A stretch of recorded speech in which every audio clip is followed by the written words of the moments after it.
as it. So, okay, let's go ahead and jump into the book of Genesis, okay? I was telling everyone, Missy, that after looking at Paul and like really seeing the spiritual meaning behind his words, I have a newfound respect for him. And I truly believe he wrote the book of Hebrews. We're going to get into that because it's the only time Melchizedek is ever talked about in the New Testament, like on the surface, calling him Melchizedek and everything. We know that Jesus was after the order of Melchizedek because we know that the things that he did, like for instance, in Matthew chapter 12, when he's going to pick grain with his disciples on the Sabbath day, he says, don't you know that it was written that David went up to the house of God? Well, the house of God is Bethel. Beth always means house, and then El is God. So it's the house of God.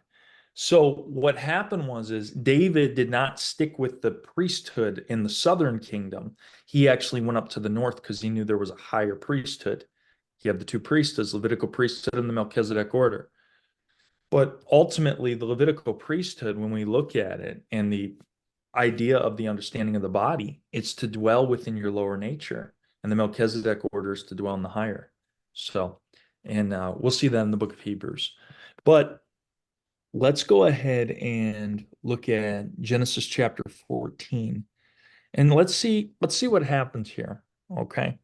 So within the story, Lot, the nephew of Abram, is actually taken by the kings of pretty much Sodom and Gomorrah. And when he's taken, Abram has to go in there and he has to fight these kings. Okay, he has to fight these men in order to get his nephew Lot back. Now I want you to think about something. It was 318 men that he took in with him. What's going on, Lawrence? How you doing? Um, so the 318 men, if we think about it, what we're talking about numbers here, okay? If we add 3 plus 1 plus 8, what do we get? 12. 12. It's the representation of the completion of the zodiac. It's the representation of the completion of the full circle around. So now that we have everything from the forefront and we can unite light and darkness, good and evil, what can end up occurring now is Melchizedek can show up. Okay? Melchizedek can now show up, but there's one final test that Abram has to go through. Okay. And what happens is the king of Sodom, when he comes to Abram, he says, hey, I want to strike a deal with you. I want to strike a deal with you. And if you do this, I'll give you everything. This is the ego. That's what this is. This is not, don't look at this as a literal story. Look at it as spiritual. So Sodom, this king, he is the king of the ego, and he'll strike a deal with you before God Almighty shows up. Okay. This is how the tests work. Don't you remember when Jesus was in the wilderness and he was tempted by the devil? After he got through the temptation, the angels came and they strengthened him. They came and they strengthened him. They gave him food. And that food that they gave him was actually spiritual food. It wasn't anything to do with natural. He didn't need that. Your body can actually survive off of the most little food, and yet you could be spiritually full. I've noticed that as um, we get closer to, I don't want to say the end of the age, but things are coming. They're ramping up and everything. I felt myself like eating less as it is. I don't need as much food. I don't I can survive off the words of God. So um so what ends up happening is the king of Sodom shows up and he tries to strike a deal with Abram. Abram resists him. He resists his ego. He resists him. And matter of fact, what ends up happening? He brought back all the goods and also brought again his brother Lot and his goods and the women also and the people. But King of Sodom was trying to give him something as well, and he didn't want it. And who shows up? Right after that, what does it say? Melchizedek, king of Salem, brought forth bread and wine, and he was the priest of the Most High God. So at this point, now that Abram was able to get past the king of Sodom, Melchizedek came. But who is Melchizedek and what is the bread and the wine? The bread, first off, remember in John chapter 6, where Jesus said that you guys had bread out in the wilderness. Moses gave you bread, but you guys died because the bread that they ate didn't give eternal life. What Jesus was trying to tell them is that you guys took the words of God and you made them literal. All right. You guys took these words, you made it something literal when you don't even realize that the bread is the truth. That's what the bread means. It means the truth. So when you're eating the bread, you're eating the truth. The wine, on the other hand, this is going into that upper conscious room on the right side, that right brain hemisphere. Because notice, he was priest of the Most High God. Okay. This was not Yahweh. This was not Moses' deity. Okay. But you also have to understand something too. When we look at the story as a literal story, which is exactly what Israel did, it becomes good and evil. There's never a reconciliation between the two in the literal. You can't reconcile the two. A tree can only bring forth good fruit or it can bring forth evil fruit. It can't bring forth a mixture. So the truth is that the Old Testament with the Mosaic law, with that Mosaic covenant, what we can see here is that it only brought forth evil fruit at the end of the day. Okay? Jesus tells you that in Matthew chapter 7. So this is why we have to spiritualize it. This is why we have to make it something that has to do with the inside of us. Because if we don't, we're going to be screwed and we're going to always live in a broken down world. But if people can get on this esoteric mission and they can start to understand this, we're going to get a lot better. So when it says here, the king of Salem brought forth bread and wine, and he was the priest of the Most High God. Also, remember this. You got people like Golov um, from Scriptural Truth and Sons of Abba, different ones saying that Jesus Christ is different from Jesus Barabba. The problem with this is that, and this is the one thing they'll use, they'll say that all that ever came before me are thieves, robbers, and liars, and the sheep did not hear their voice. The problem with all this is when Jesus is speaking of this, he's telling the religious leaders, he's telling them, according to Ezekiel 34, that, hey, you guys were false shepherds. You decided to feed your own flock. You decided to feed yourself instead of feeding the people.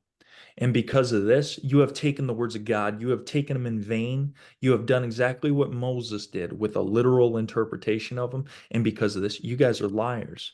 Because Jesus goes on to say that Abraham, Isaac, and Jacob would be in the kingdom of God, but the children of the kingdom would be cast out. The children of the kingdom was supposed to be Israel when they went to Mount Horeb and they were to receive the commandments. The problem is they turned it literal. So when we see this with Melchizedek, king of Salem, all this really is this, and you're going to see this in Hebrews chapter 7. Melchizedek is, we'll get to that here in a minute. Actually, I don't want to spoil that part. So he brought forth bread and wine, truth and wine, right brain hemisphere thinking, going into that upper room, okay? Priest of the Most High. And he blessed him and said, blessed be Abram of the Most High God, possessor of heaven and earth. When it's talking about possessor of heaven and earth, it's not talking about, it's not possible that it's talking about the literal heavens and earth until the inside of the cup is made clean. That's the only way when it can become the possessor of the heavens and the earth that we see on the physical outside. So the heavens and earth, the heaven is your spirit nature, your earth is your flesh. Okay. It's a representation of the spiritual nature and earth being your flesh, or the lower conscience. Okay. Lower conscience is the mark of the beast. The higher conscience is the 144,000. Okay. If that makes sense. Hopefully that makes sense for you guys. And blessed be the Most High God, which hath delivered thine enemies into thy hand and gave him tithes of all. This is what the religious leaders did.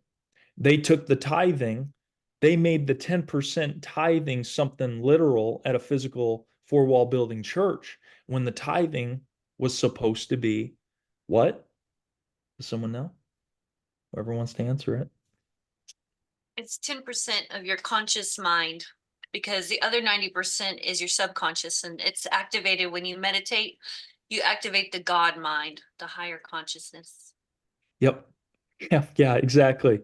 It's and Melissa, I'm glad you answered that because the thing is, when you said the other day about the pillar being your spine, if you read Genesis 28:20, it talks about tithing. It talks about giving 10% as well there. Mm. So actually, let's go ahead and look at this real quick. Genesis 28:22.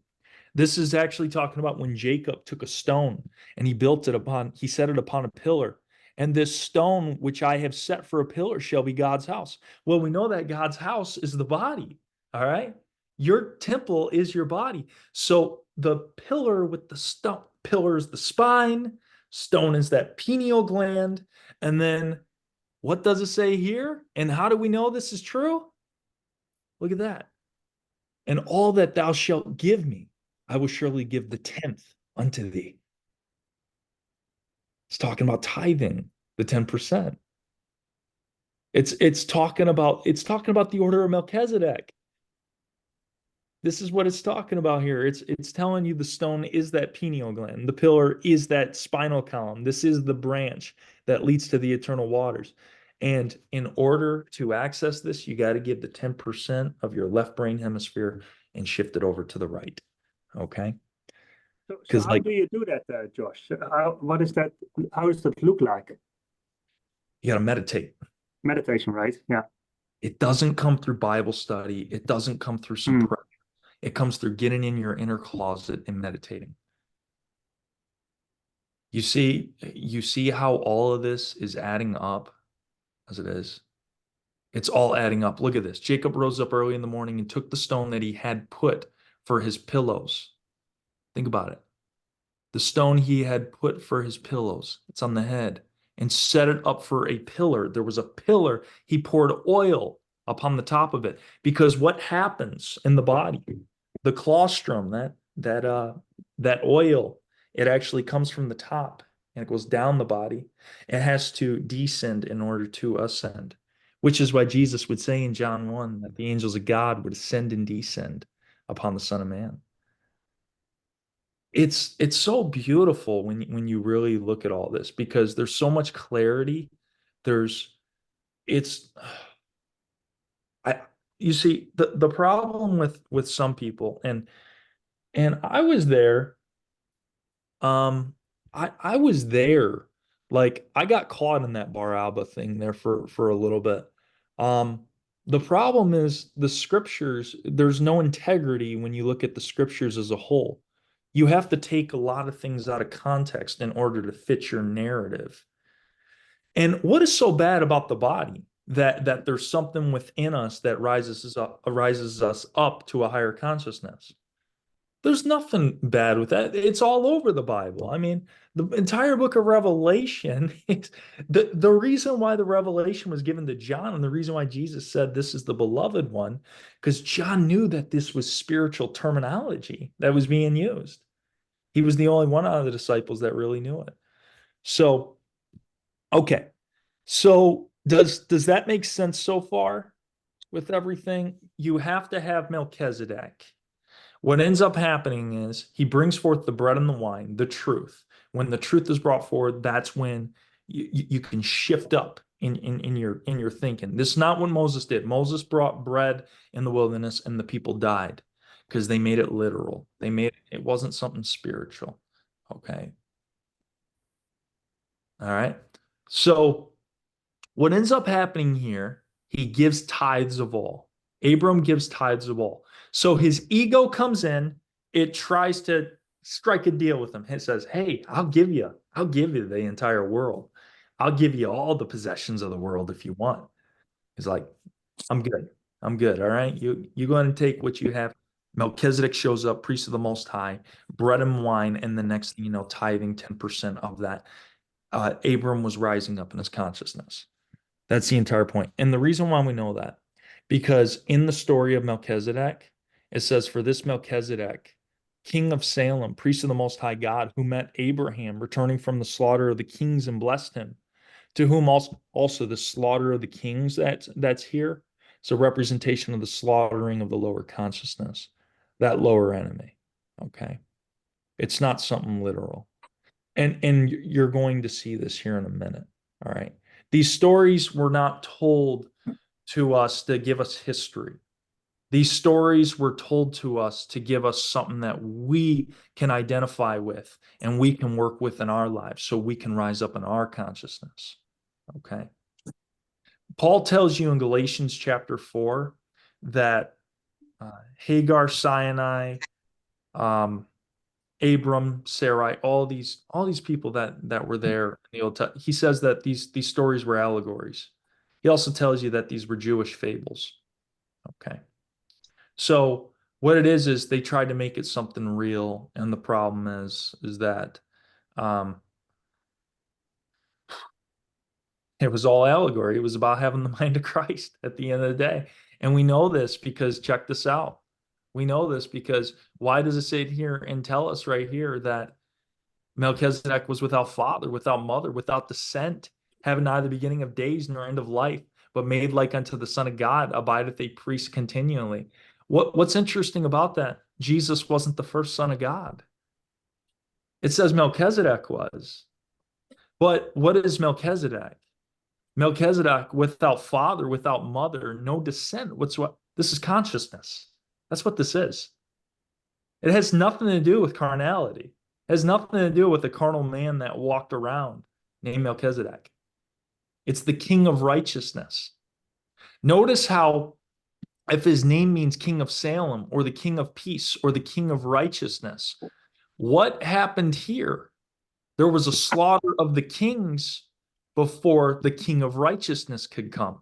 In other words, there was a slaughtering of the lower consciousness, a putting away of the lower consciousness, because you can't operate in that righteous state until you put the lower consciousness down. Okay. It only condemns you. The lower, and we're not talking about something that's like, oh, I went to the bar and I had a drink with a friend, or I hung out with some. Sin is to dwell in your emotions. That's what sin is. It has nothing to do with going to the bar and having a drink or whatever the case may be. Okay. So never feel that way. Well, only if you condemn yourself for it.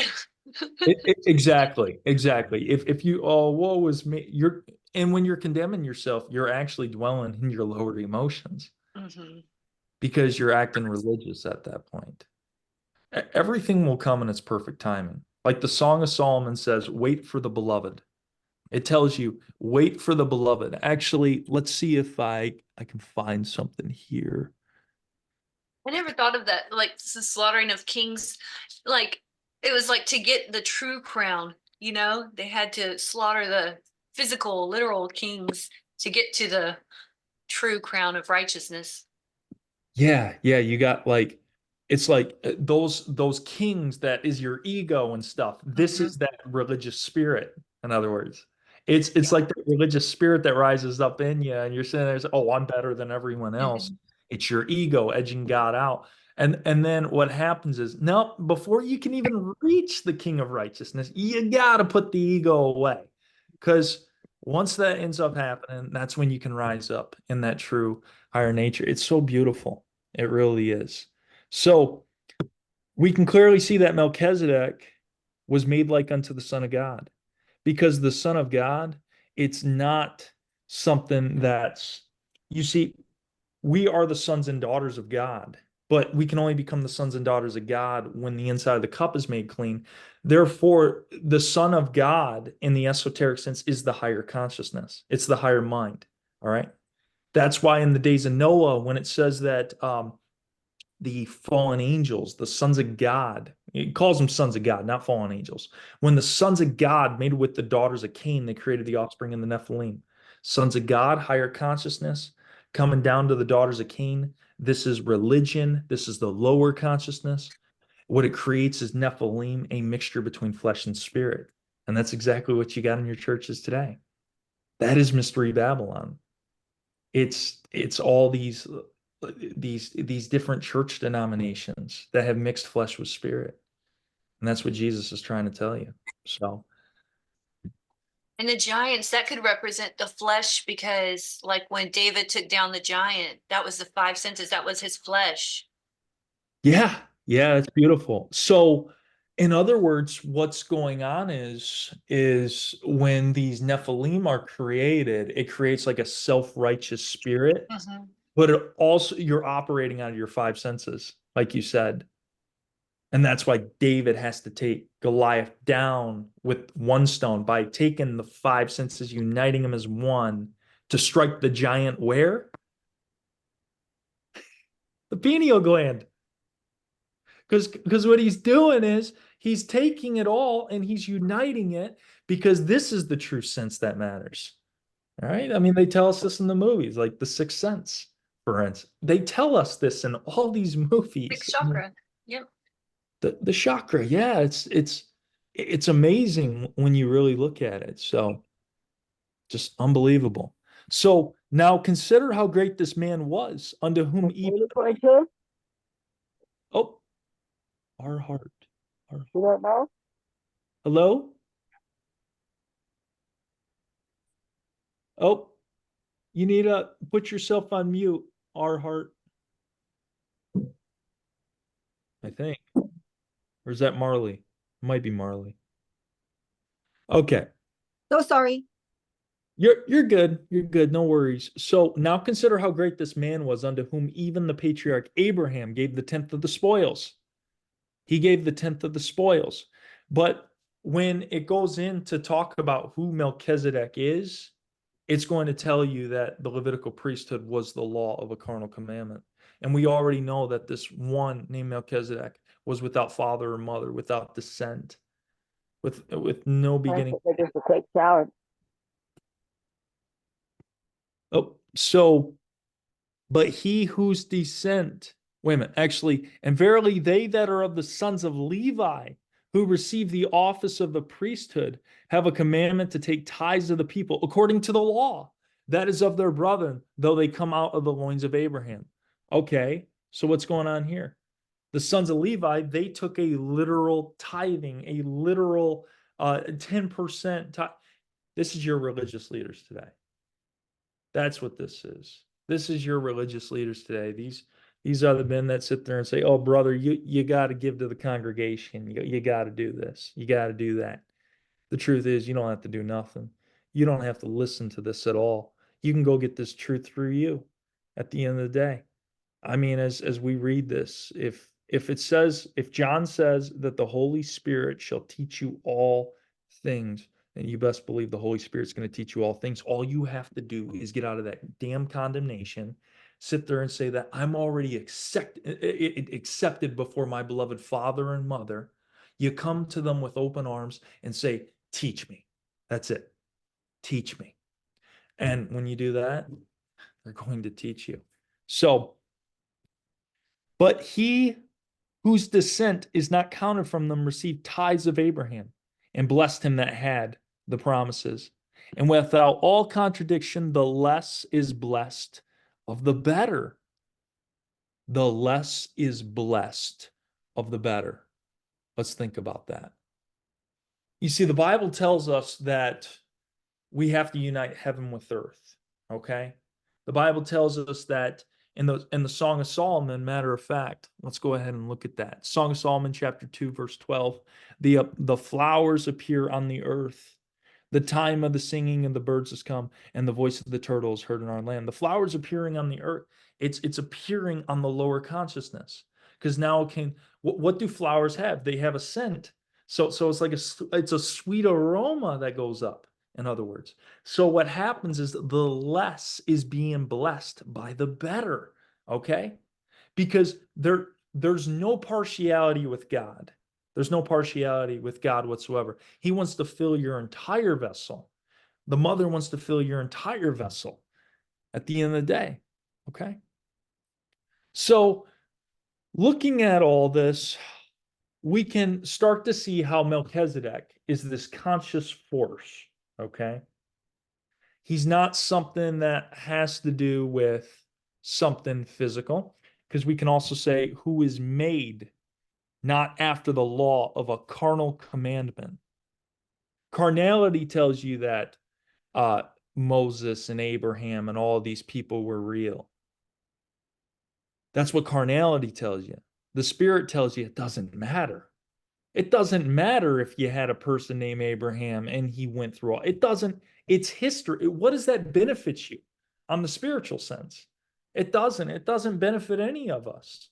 This is why, like, I could tell you history backwards and forwards and everything, but then when I had a wake up about 6 to 7, 8 weeks ago, I was like, who cares about why am I focusing on something that doesn't matter? This is why we keep on repeating history, because everyone wants to think that this is history and they don't want to clean the inside of the cup. This is why Jesus could literally sit there and talk about these things. Give me 1 minute, you guys. Give me 1 minute.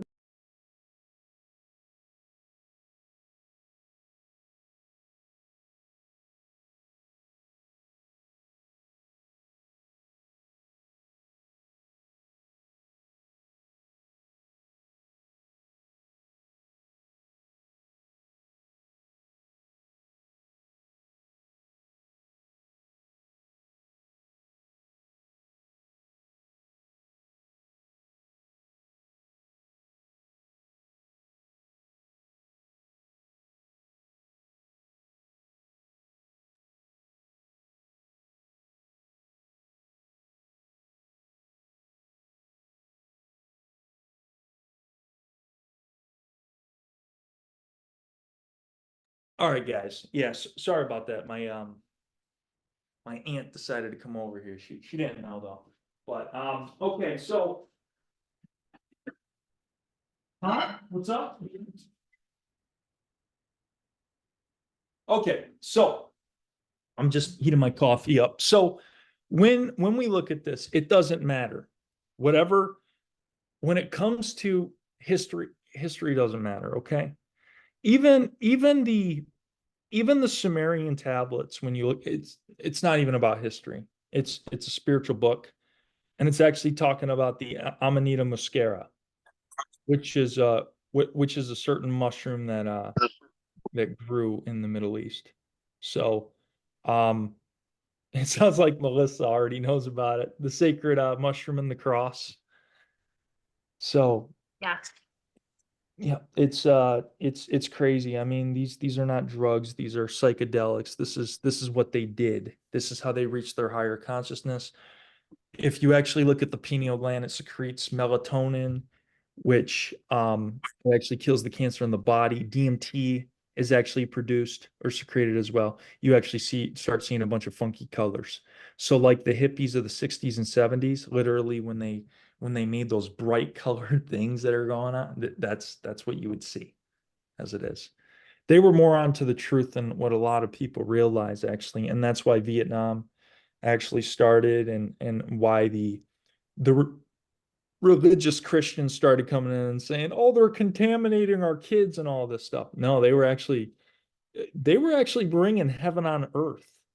So it's pretty crazy to think about. But so this Melchizedek is made after the power of an endless life. How is it after an endless life, though? How can he be made after an endless life? Because it has nothing to do with carnality, it has nothing to do with flesh. It has everything to do with you having the power of an endless life, eternal life, because it's the consciousness of God that's flowing through your very veins. Okay? So when we see this, when we look at this, everything starts to make sense about who this Melchizedek actually was. Okay? Check this out. For the law made nothing perfect, but the bringing in of a better hope did, by the which we draw nigh unto God. How do we draw nigh unto God? We draw into that kingdom, the kingdom within. Okay? So when we begin to break a lot of this down, what we begin to see is a lot of esoteric nature and understanding that surrounds all of the biblical scriptures. And it's the same stories over and over again, trying to use numbers and similarities and different things to bring a higher revelation to your understanding. You see, in the book of Exodus, you have the 7 daughters at the well of Ruel. All right. Ruel was actually from the order of Melchizedek. This is when Moses. So what happened with Moses is Moses, he unalived one of his Egyptian brothers for unaliving one of his Hebrew brothers. And in this process, he feared what Pharaoh was going to do to him. So he fled away to the land of Midian, where he met a man named Ruel. Ruel had 7 daughters, including Zipporah. And these 7 daughters of Ruel that were met at the well, it's not a representation of something literal. It's a representation of the 7 chakras at the well or the wellspring. Okay. This same wellspring Abraham had, it was called Beersheba. Beersheba means the well of the oath of 7. Sheba. When David marries Queen of Sheba, he's marrying the chakra system. He's marrying the 7. It's not talking about, it's talking about the Christ, because remember, Jesus is always a representation of David in the older scriptures. David is the Christ, okay? Beersheba is, or Queen of Sheba, she is actually a representation of the Queen of the 7. So when the Christ and the 7 come together, they form the perfect alliance, all right? And then what can end up happening? They can actually overtake this world, in other words, not through violent measures, not through anything of that nature, but through the love of God that's shared. Okay. You see how there's always these 7s that are at play here? It's always 7s. It's absolutely fascinating and mind-blowing. Matter of fact, Missy released a video yesterday, and in this video, I reposted it. She said something at the end of the video. She said something about you. And the way she spelt it, it wasn't spelt like Y-O-U. It was spelt E-W-E. Okay. And I was doing my studies yesterday, and I found something that actually Abraham ran across. I want you guys to see that. Abraham set 7 ewe lambs of the flock by themselves. What the heck's going on here? Well, we have to understand what the story's about even before we get into this. But you notice how I was telling you about this place called Beersheba, the well of the oath of the 7? Check this out. Guys, there's no other way to explain it. The entire Bible is about God's consciousness. I mean, the number 7's always popping up. The number 12's always popping up. These numbers are important because it's trying to tell you consciousness. And Abraham set 7 ewe lambs of the flock by themselves. And Abimelech said unto Abraham, what mean these 7 ewe lambs which thou hast set by themselves? I want to let you know, there's a story about Abraham telling Pharaoh, well, it's Abram. It's Abram. When he becomes Abraham, what it is that ha sound that's actually being added to his name. It's the breath of life being added to his name. All right. That's what it is. It's the same thing with Sarah. Her name goes from Sarai to Sarah. It's the breath of life being breathed into her. Okay. So what ends up happening here, Abimelech said, what mean these 7 ewe lambs which thou hast set by themselves? Like, what the heck's going on here? Abimelech is a representation of the intuition that wants to reach into the higher consciousness, but doesn't know how to do it. Okay. In Genesis chapter 12, we have Abram actually, he takes his wife, Sarah. And when he takes it, I hope you guys are taking notes a little bit, by the way, as well, because we're going to have to break some of this down, like the meanings of these words and different things. But once we do, it's going to make perfect sense. It really is. So when Abram takes his wife, Sarah, he says, don't tell Pharaoh that you are my wife. Tell him you're my sister. Okay. Well, let's go. Jay, shut up. Knock it off, buddy. Okay. Okay. If he keeps on going, you guys might have to give me a minute. But so I just want to break this down, okay? And what we'll do is we'll do it on this sheet right here because we need to see this visually in order to understand it, okay? So Sarah, Abram tells Sarah that Jay, please knock it off, but okay. Give me one, all right.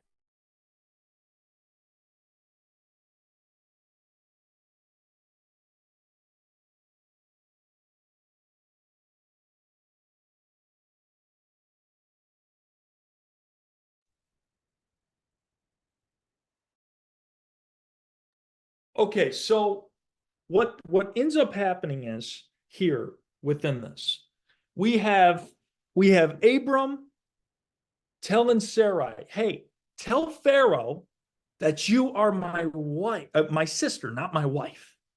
Remember in the New Testament, it says that the wife is subject to the husband. The wife being subject to the husband, it's not talking about a woman being subject to a man.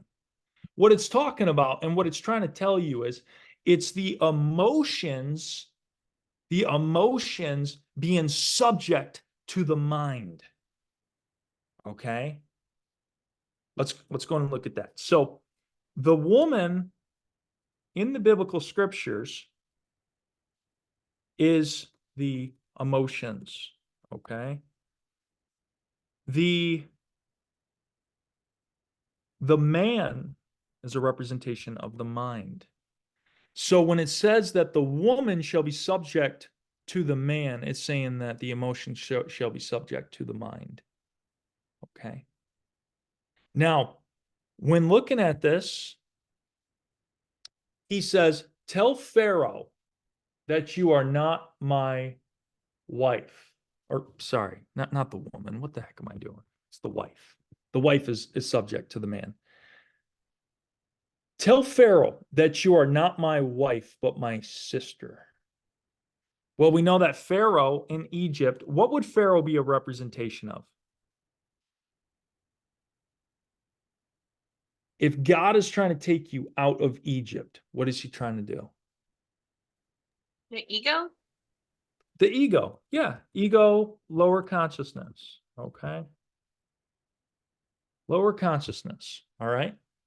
So what happens is Abram, who's a representation, Ab means father, Ram means spirit. Okay. This is the masculine spirit. Okay. So Abram is a representation of the masculine spirit. Bless you. Sarai is a representation of the feminine spirit. Okay. So what happens is Abram tells Sarai that, hey, don't tell Pharaoh, don't tell the lower consciousness that you are the emotions. Tell him you're my sister. Because what is the sister? It's the spirit. It's the spirit. So the sister is the spirit. So what ends up happening is what he's trying to tell Sarai to do, hey, you're not my emotions. You're not my emotions. You're the spirit of God that's rising up within me. You can say this about yourself. This isn't my emotions working down here. This is the spirit of God. This is what religious people do. They'll take their emotions and they'll say that it is the spirit of God, but the truth it isn't. Because in Genesis chapter 12, when this goes down, what ends up happening is Pharaoh says, you lied to me. You lied to me, Abram. Why would you tell me that this was your sister when it's your wife? Because the emotions can only dwell in Egypt. The spirit cannot dwell in Egypt. So this is the lie that is being made. And what happens from it? There's plagues that are sent down. The plagues that are sent down, this is basically people sitting there saying that, oh, woe is me. I prayed to you, God. I prayed to you. I got up in church and I spoke in tongues and I did all this stuff. Yet I still had havoc come on me in my life. The reason why? Because they never sat still and they never really knew God. They only knew religion. That's why Jesus can sit there and say in Matthew 7:23, depart from me, you workers of iniquity. I never knew you. Because to know someone means to be in sexual intercourse with.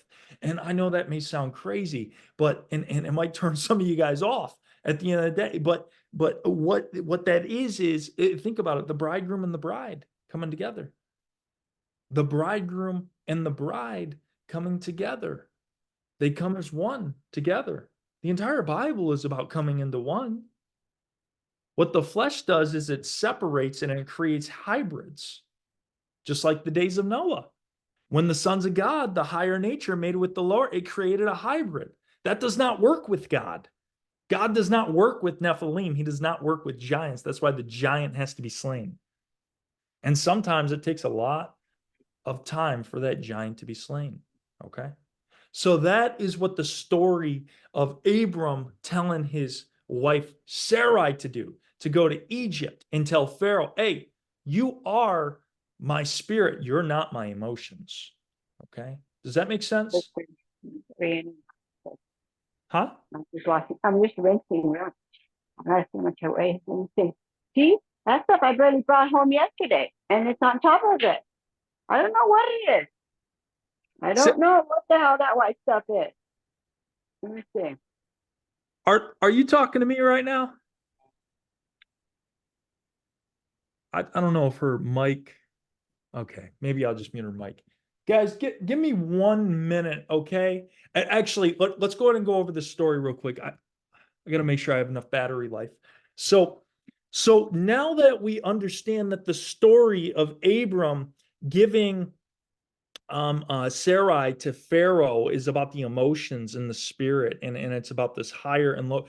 By the way, this works all the way across scripture. So when it says that the 144,000 are not defiled by women, it's not talking about them being frickin' virgins, all right? In the literal sense, it's saying they're not defiled by their emotions. They're not defiled by that lower nature. They know that things are going to come up in their life, but they're not going to be affected by it because they know that they're more than what they realize. Okay? They're more than just this flesh suit, in other words. Okay? So what ends up happening here is that you have a story that's very similar to this, except now it's Abimelech. It's Abimelech. Who's Abimelech? Well, Abimelech is a representation of that intuition that wants to peek into the higher consciousness. It's not the lower consciousness. It's not like Pharaoh of Egypt that is the lower consciousness. It's that it's almost like that midway going up that wants to see into the higher consciousness. It's piquing your interest. Okay. This is why actually, let's go ahead and look at this. Give me 1 minute. I got to grab a charger, you guys. All right. Just one moment. Okay.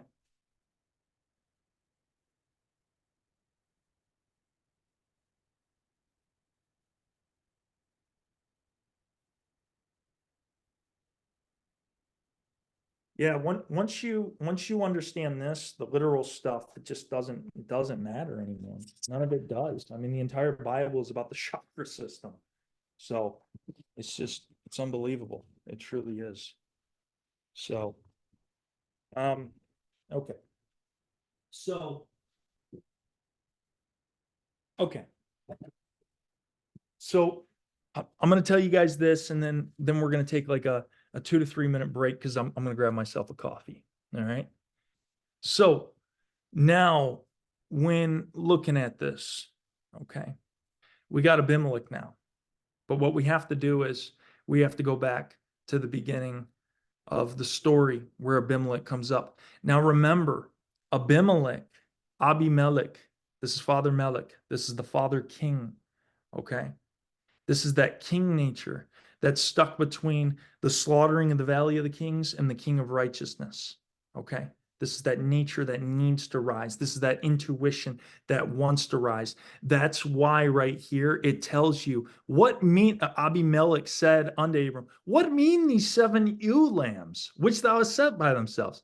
He wants to peek into the higher curiosity of these 7 ewe lambs because the 7 ewe lambs are the 7 chakras. Because ewe lambs are feminine The chakras are feminine. It's a feminine aspect, in other words. Okay. I don't want to give all that away though yet. Okay.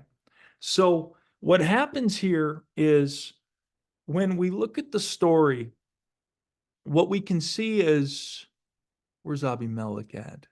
And it came to pass, right here, verse 22, at that time that Abimelech and Pekod, the chief captain of his host, spake unto Abraham, saying, God is with thee in all that thou doest. Now therefore swear unto me here by God that thou wilt not deal falsely with me, nor with my son, nor with my son's son, but according to the kindness that we have done unto thee, thou shalt do unto me, and to the land wherein thou hast sojourned. Okay? So the land is the body.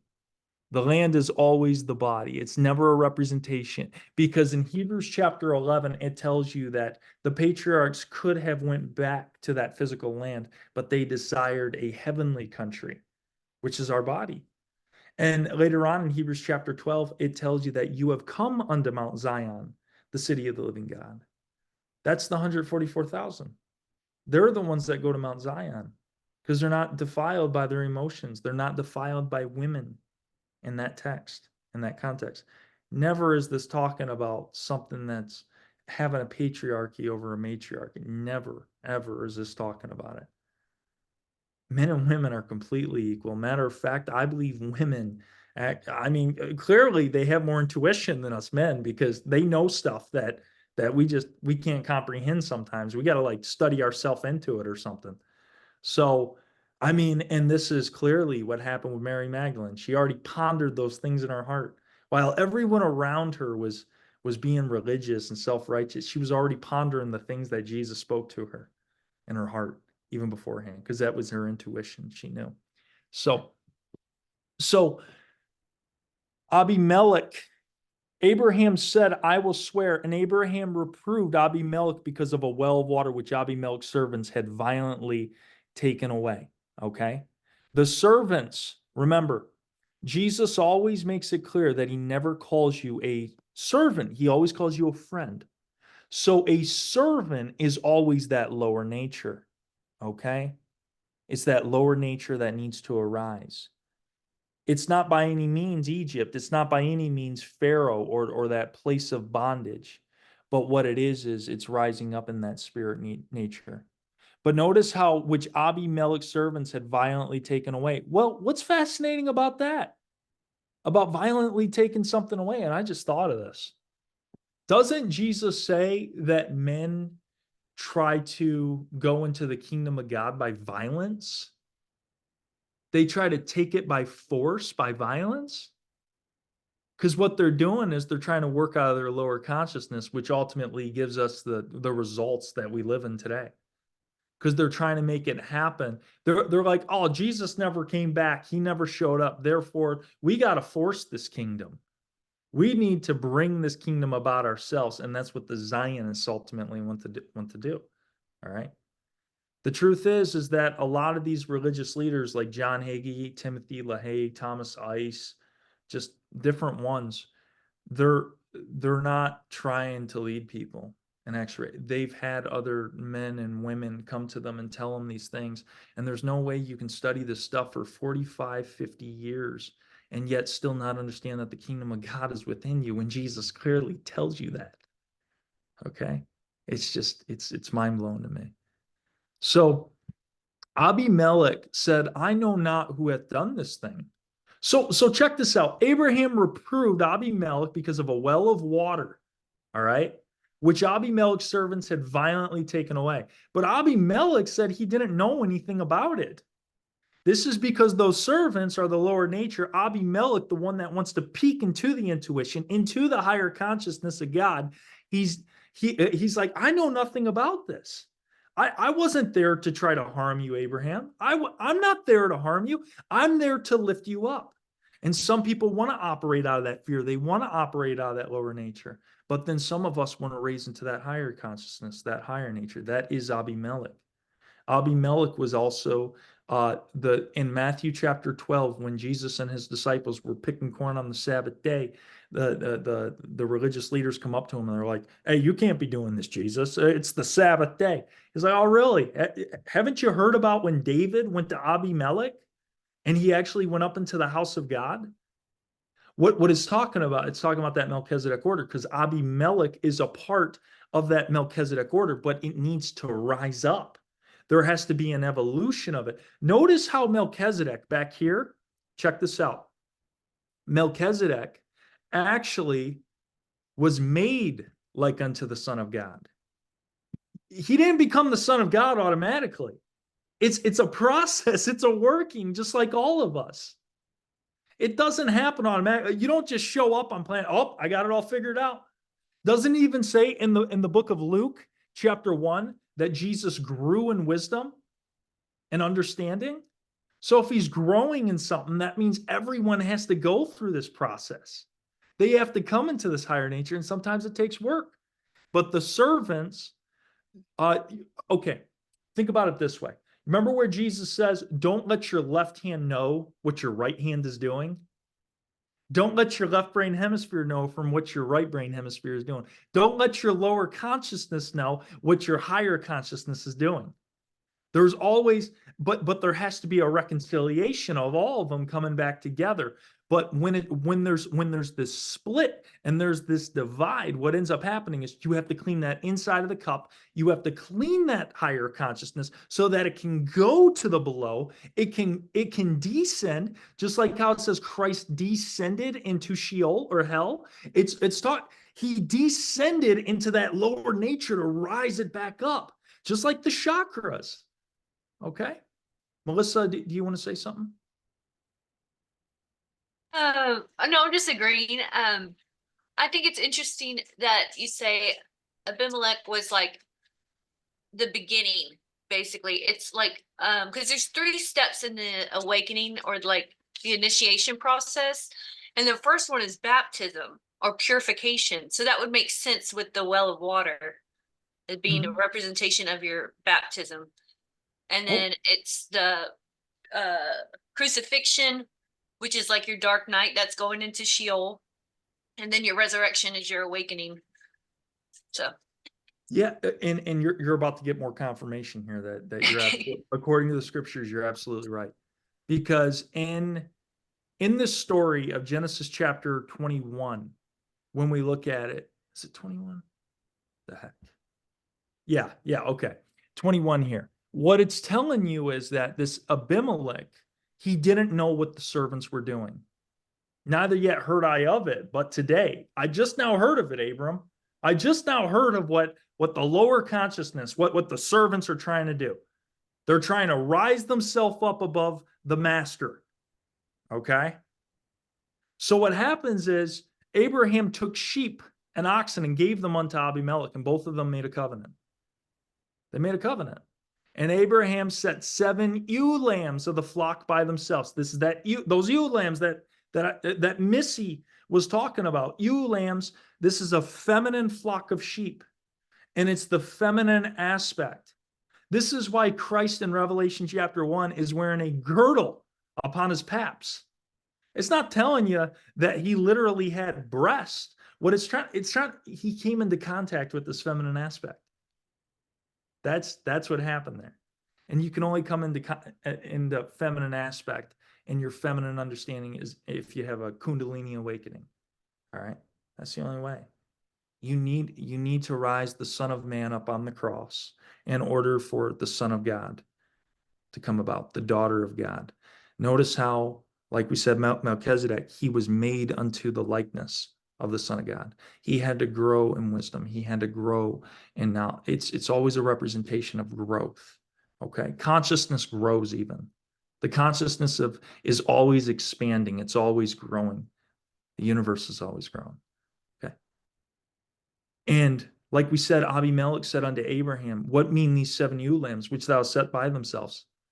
He didn't know what those ewe lambs were because he was the intuition trying to peek into the higher consciousness with those 7 ewe lambs. And he said, "For these 7 ewe lambs shalt thou take of my hand, that they may be a witness unto me, that I have digged this well. Okay. So he dug the well for the 7 ewe lambs. He dug the well as a representation of a witness of that well. Because ultimately, the digging of the well, that is the beginning point of the journey that leads you into the 7 chakras to see God face to face. You have to dig that well, because in that well, remember, Jesus meets the Samaritan woman at the well, Jacob's well. He said, you thirst of this water, you drink this water, you're going to thirst again. But if you drink of the water that I give you, you're going to have eternal life, and you're never going to thirst again. Because the well that he was digging was a well that had waters below, and they would rise up. In John chapter 7, verse 38, it says that out of your belly shall flow rivers of living water. Okay. So clearly this isn't something physical. This is all spiritual. All right. So the well was dug. That means the beginning process. It was beginning. It was starting to come about. Wherefore he called that place Beersheba, because there they swear, both of them. Beersheba, because it's the well of the oath of 7. Sheba means 7.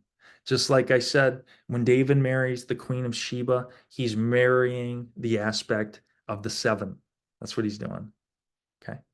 It's not him literally marrying a queen. There's no importance in that story whatsoever, in a historical story. So once we see this, thus they made a covenant at Beersheba. Then Abimelech rose up. The intuition rose up. And Pichol, the chief captain of his hosts. And they returned into the land of the Philistines. And Abraham planted a grove in Beersheba and called there on the name of the Lord, the everlasting God. And Abraham sojourned in the Philistines' land many days. Okay. This entire story, like I said, the one with Pharaoh is the one about the lower consciousness, the lie that's happening between spirit and emotions. This story right here is the rising of the intuition to come into the understanding of the higher consciousness. And as you guys can see here, it's always with the 7s, because the 7s are always talking about your 7 chakras. So, okay. So how is this for you guys? Is this good? Is this making a lot of sense? Yeah. I Okay. have something to add, Josh, Yeah. that Yeah. like gives some credence to like the 7 and the bull, Mhm. because okay, so I'll grab the a coffee 7, cup.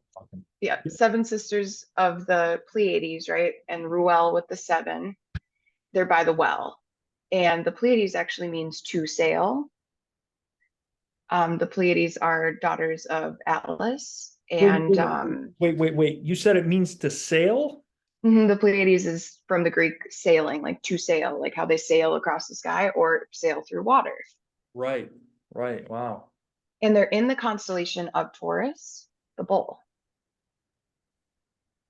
Oh, And wow. so if we think about it elementally, if we have fire, masculine, earth, that's feminine, that's the bull, then we get up to air, which is intellect, and then we get up to water, which is spirit. So there's like an evolution. So then if Sarah was at first the wife, the bull, then being the sister, maybe like ascends her to a spirit companion, like the helper. Mhm. But the Pleiades are also 444 light years from us. 444, which I Interesting. thought was a little interesting, but then Four, being in four, the four. 444, right? Yeah, I always get 444 on a clock. I'm Yeah. always seeing 444. It's an angel number. It's like your angels are guiding you. Matter of fact, the girl I was hanging out with in San Diego that unlocked my mind, her phone number, the last 4 digits was 7444. I was like, you gotta be freaking kidding me here. All right. There's always this like attachment, and God is always speaking to us. So, all right. I just think of the bull to the the Pleiades being in the Taurus constellation. So, I mean, what are bulls used for? They're used as like you're owning them like a wife, right? Mm-hmm. And even in the mythology of Taurus, Taurus is like a wild bull that no one can stop and is ruled by emotions. But Persephone actually comes and tames the bull and shows the bull how to use its strength for good. And then she rides on his back every spring to seed the flowers and all of that. So I just thought that was kind of interesting too. Wow. She rides And then on the seven sisters being in Taurus, then of course we have to think about Moses and the golden calf. Mm-hmm. Right, right. Well, do you notice what I got up? You see what that says? It always has to do with wells and seven. Like the entire Bible. Well, I take that back. Not during Moses. Moses is just a straight up wilderness. But what it is, and if you really think about it, Moses could not cross over into the promised land. All right. The reason why he couldn't cross over into the promised land is because he was always in that wilderness. He was always in that state. But the wilderness is always a place of meditation. It's always so it's a representation of meditation. The 40 years is a representation of when you get temptations while you're in that meditation. Okay. This is why in the book of Revelation, when they're going up to the throne of God, when you go up to the throne, there's thunderings, there's lightnings, there's quakings. Because what's happening is your emotions are trying to get the best of you. Oh, I didn't pay the bills. Oh, I screwed this up over here. Oh my God, I didn't go see my grandma that was in the hospital. Whatever the case may be, you always get these distractions. But the reason why is because in that meditation, when you're in that meditation, something's always trying to come in and hinder you. Okay. But what happens? We always have heard that Moses could not enter the promised land and Joshua took him into the promised land. Okay. Because check this out. And I want you guys to really think about something here. There was no freaking water in the wilderness with Moses. No water, really. There was a couple instances before they fell under the fallen host of heaven. There was a couple instances, like there was you had the bitter tree of Marah. There was a tree that was dropped into the water and it made the bitter water sweet, which it had 70 palm trees. And the 70 palm trees are actually a representation of the seven. Okay. There's always these numbers that are being used here. So when we look at this, when we get into the story of Joshua, the first real battle that they go into, it's at Jericho. And what happens at Jericho? They walk around the walls 7 times. And they blow ram's horns. Because now with Joshua, it's not a story about literally slaughtering men, women, and children. That's not what it's about. It's about the representation of the lower ego. This is why Joshua takes 5 giants and he puts them in a cave. And then he brings them out and he crucifies them. Does anyone want to give it a hint on what that story is about? About 5 giants put in a cave in darkness. The flesh. The 5 senses. Yeah, the 5 senses. The 5 senses. They have to be darkened. They have to be taken to a place of weakness. Then when they're brought out, they can be crucified. It's beautiful when you really look at all of it. It's all I esoteric. think it's interesting too how you're talking about like going to the house of God in the north. The house of God in astrology is number 9. That's Chiron. And the Pleiades are also known as Messier 4-5. I don't know what Messier means, but it's, Messier. it's 9. Yeah. 1 and 5 is 9. Right. It's always consciousness. It always has to do with consciousness because the number 9 is the number of consciousness. Lawrence, I don't know if you heard this. We were talking about this last week, but if you take 666, the mark of the beast, you add it up, it's 18. But 1 + 8 is 9. It's lower consciousness. Yeah, The 100 beautiful. in the 144,000, it's the same way. 1 plus 4 is plus 4 is 9. It's higher consciousness. It's lower consciousness and higher consciousness. And then Jesus in John chapter 21, after he resurrects, he tells his disciples, cast your net on the right side of the boat. Yeah. And what do they catch? 153 fish. 1 plus 5, 6 plus 3, 9. It's a representation of the higher consciousness of the right side of the brain, the right side of the mind. So it's absolutely unbelievable, you guys. It really is. And I've got a question, and maybe yeah, you probably already thought about it, but the seventh, right? And the seven, the connection between the chakras and the sevens, and I'm just figuring out like the seven the creation story of the 7 days. Is there also a connection? I think like the crown, the spirit hovering above the water, and let there be light, the third eye maybe, or is there something about it? yeah, yeah. I'd even go as far. I'd even go as far to say because the four first seals are the four first horsemen.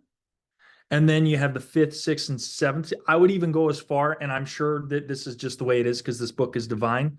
The 7 seals of the book of Revelation actually line up with the 7 days of the creation account.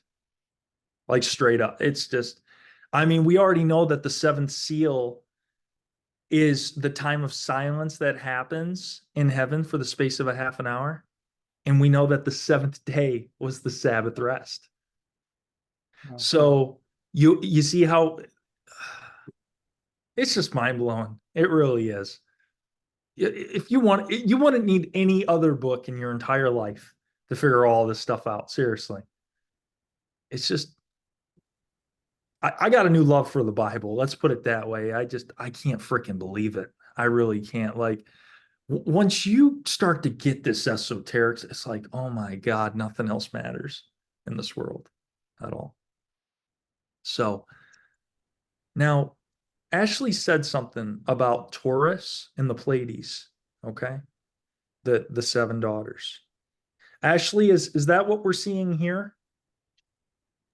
Well, yeah, because they're like literally the 7 sisters are in the northwest constellation of Taurus. Like that's where they live. Sky. Yeah, I figured so. The priest of Midian. Remember the priest of Midian. The priest of Midian is Ruel. His name means friend of El. This was of the Melchizedek order. This is what Moses was to bring the people in Egypt out of, to bring them into the Melchizedek order. They didn't get the Melchizedek order. They got the literal priesthood of the Levitical order. Because remember, in Hebrews 7, it tells you that the Levite commandment is the law of a carnal commandment. You see how the Bible is just synchronous? Everything lines up. There's not one thing out of alignment with this book. So when people sit there, oh, Rome gave us this book. I don't know about that. I think maybe we infiltrated Rome in one of our past lives and we probably put this book together or something. Seriously, God did not let this one go in vain. Oh man, it's unbelievable. So the priest of Midian, the priest of the Melchizedek order, had 7 daughters. Okay, he had 7 daughters. Well, look at this. Oh my God, what will we look at that? Okay. And they came and drew water and filled the troughs to water their father's flock. Let's think about it again. Abimelech, a representation of the intuition peeking into the higher consciousness. Abimelech, a representation of that growing Christ consciousness within you, wanting to peek into the higher consciousness. There's a completion here with the priest of Midian, who is Ruel, who is of the order of Melchizedek. Because now there's not a separation between the 7 ewe lambs and the well. They are in harmony, reconciled. And Alec was asking questions about the 7 ewe lambs, the 7 feminine lambs. Okay. But the priest of Midian doesn't have to ask about that because he gave birth to these. He gave birth to these daughters. So what ends up happening is there has to be an evolution within your thinking. You can't sit there and say that, oh, Jesus is coming, the rapture's like, if you're really serious about the understanding of the scriptures, you'll sit there and it's really foolish to believe that God is just going to take people out of here. He says, Jesus tells you straight up, Father, I pray that you don't take them out of the world, but you keep them from that wicked one. And who's the wicked one? Condemnation. It's that lower consciousness. It's religion. It's Cain. It's Esau. That's why he says, Esau have I hated, but Jacob have I loved. It wasn't talking about people. God doesn't hate people. It's the lower consciousness, but it's the uncleansed lower consciousness. Okay. So clearly we can see how all of these stories are lining up. Okay. Does anyone want to say anything, by the way? Actually, in the chat, it looks like Kev wants to ask you a couple questions, but his English pronunciation is not good, so he wanted to do it in the chat, if you can pull that up. Oh, yeah. Let me go ahead and pull that up, you guys. As it is. Let's go ahead and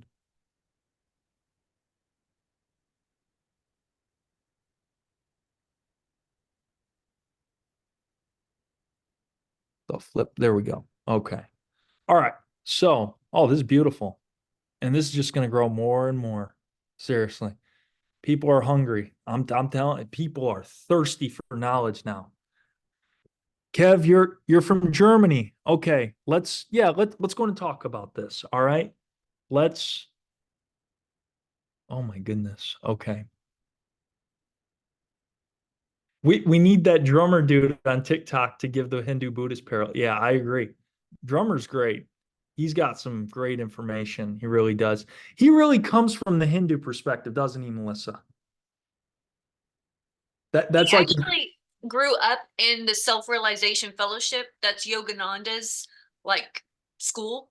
So oh, he, from 7 years old, he's been meditating and doing all the same practices.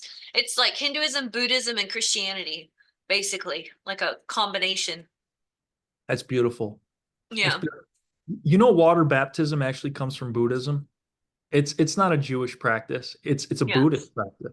Yeah. So it's just it's crazy how much has been mixed up. Even in Scandinavia, when the people die there, they go to a place called Valhalla.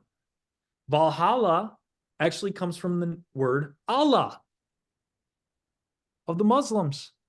It's we're sitting here fighting each other.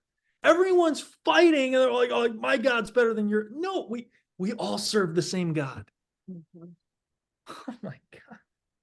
It's amazing when you really just put all the pieces together. Oh man. So Kev's question was about food. To what extent does food affect our growth? So I believe it's very important, as Banzi said, to clean the inside also is a physical representation of the body being clean. So Yeah. So one thing I would tell you, and Paul says something about this. He says to each their own when it comes to eating and drinking. But the truth is that when you look at the way Paul is working with people, we have to grow into that. Like sometimes you can't cut stuff out cold turkey. And I would never say to do that. What I would say is you got to build up to it. Okay.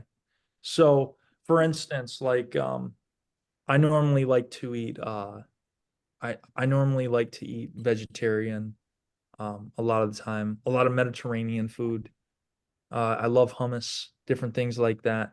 I'll drink some wine here and there because, like, I intermittent fast till about 2 to 3 in the afternoon. So I would say that your food intake is very important on what you put in your body. I mean, because your body's your temple. So 1 Corinthians 3:16 tells us that. So it's yeah, just I would suggest eating as clean as and organic as possible. Some people require meat, like some bloodlines just like they have certain like iron deficiency or whatever it is that they need it. I try to stick to fish and fruits and vegetables, but that's not for everyone. That's just I think that you kind of just have to test what works for you. Yeah, I could definitely see that. That would definitely be the thing is we also have like different blood types and there's different ways you can eat for your blood type as well. So something that's good for And your you. sun sign. Actually, you can look up what foods are best for your tropical sun sign or sidereal sun sign, and they will give you different minerals and foods to eat. There go Missy has a book on it. I oh wow. Is that The that relation of the mineral salts to the body according to your signs of the zodiac. Mhm. oh wow. I'm gonna need to get something like that, I think. Yeah, because there's actually on my website, I've put together free packets for everybody. I did it at the beginning of the year. There's an entire program you can follow for your sun sign with your specific foods to your body for your zodiac sign, what you could eat. Because it's not just a lot of people fast, but actually the food and digestion will help the seed produce and move through your body. Excuse me, I'm still coming over this cough. Yep. Misty, can you send that to me? Yeah, let me just go ahead and I'll put a link to my website in the chat. All right, thank you. You're welcome. Ryan, is that Ryman? That is me. How you doing, buddy? What's going on, man? How you doing? I'm good. How's everything with you? Not too bad, man. We went through some good deep stuff. You were here. Were you here when we were talking about Abimelech? All that? I couldn't see everyone that was in here. I probably got in like 10 minutes ago. Okay. All right. No worries, I man. it might have been the first 10 minutes. Gotcha. Something else I wanted to mention to you guys, and I just thought about this. Okay. If we go back into the scriptures, okay, and we look at this, remember how we're just talking about these sevens and they're all just lining up all over the place, pretty much? Well, why is it that in the Bible, it happens to be Hebrews chapter 7, where Melchizedek is talked about? Think about that. It's always these sevens, it's always these divine numbers that are always being talked about within this. I mean, it's John chapter 7 that Jesus says your belly out of your belly shall flow rivers of living water. Just a bunch of different things at the end of the day, but it's always these sevens and it's always these wells that are popping up, because the well is always a representation of that eternal water that comes out of that spring of life, in other words.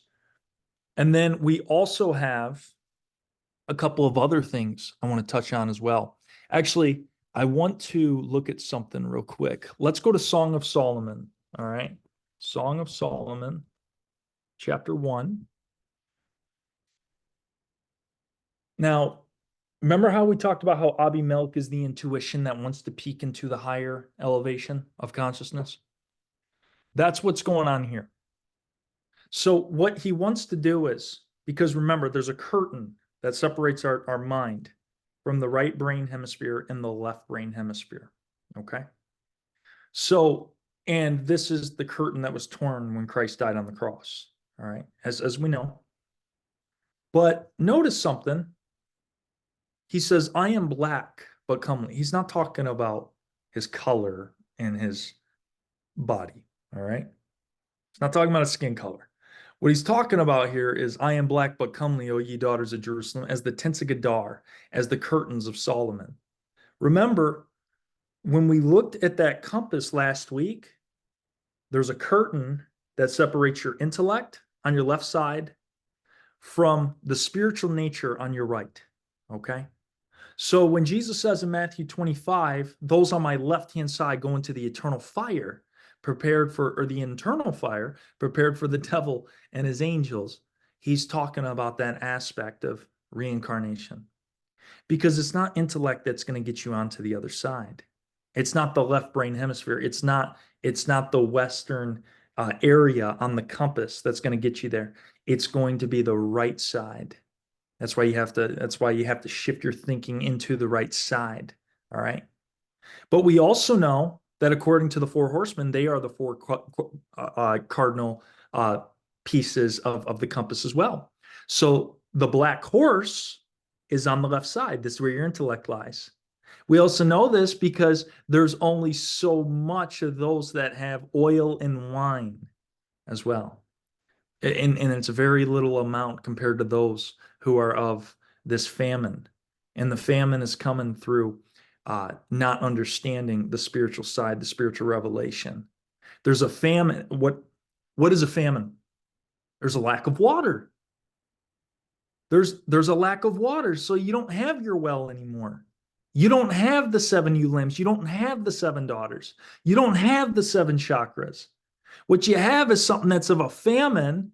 You're going to be running out in dryness because even the religious leaders tried to use their intellect to figure these things out.